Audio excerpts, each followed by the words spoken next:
Si quelqu'un veut venir après moi, qu'il renonce à lui-même, qu'il se charge de sa croix et qu'il me suive. Matthieu 16, 24. Renoncer à soi-même. D'un mot, le Seigneur va droit au but. Il arrive que l'homme soit prêt à renoncer à certaines choses, à des choses agréables. Il arrive qu'il soit prêt à renoncer au péché.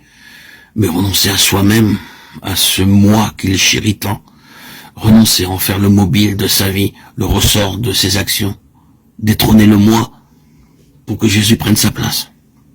La première, que cela est bien plus difficile. Renoncer à soi-même, frères et sœurs bien-aimés en Christ, l'emploi de tout autre mot eût amoindri, limité le champ d'action de la croix, et par conséquent, limiter la délivrance. En effet, chers amis, le résultat ultime de la croix, c'est l'affranchissement de soi-même, la délivrance du moi.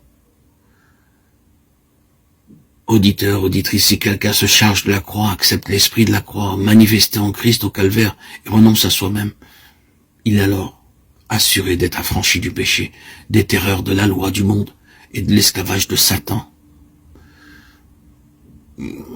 Qu'il soit 1000 fois béni cet évangile du calvaire dans sa simplicité, sa profondeur, son efficacité, sa sagesse, car le moi est bien la cause de tous les troubles, de toutes les rébellions, tous les égoïsmes, de l'orgueil et du péché. Que l'homme se considère comme cloué au bois avec le Christ, jour après jour, heure après heure, que dans les difficultés, les luttes inhérentes à cette vie, il renonce à soi-même et habite dans le calme et la paix du Sauveur.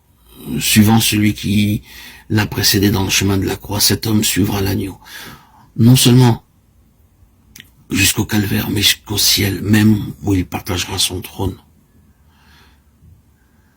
Y aurait-il pour les disciples un autre chemin que celui que le Christ a suivi?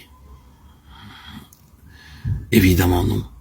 Le Christ a pris sur la croix la place du péché. Quiconque veut le suivre et accepter ses enseignements doit prendre à son tour la croix de Christ.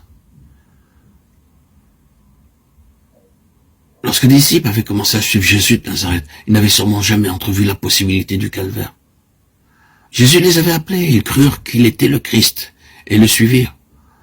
En leur cœur, ils savaient que Christ avait les paroles de la vie éternelle. Ils l'entendaient, ils voyaient ses miracles, ils rêvèrent peut-être de puissance et de gloire. Mais jamais, certainement, la croix n'a paru à leurs yeux. Même lorsque Jésus leur annonça ouvertement, et ils ne comprirent pas.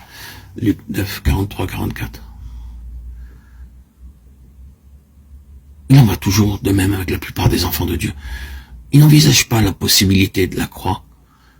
Mais les premiers disciples ne savaient pas ce que nous savons. La tragédie du calvaire ne s'était pas encore déroulée sous leurs yeux. Ceux qui suivent un Seigneur crucifié doivent l'être à leur tour. Ici-bas, la croix. Au ciel, seulement, le trône.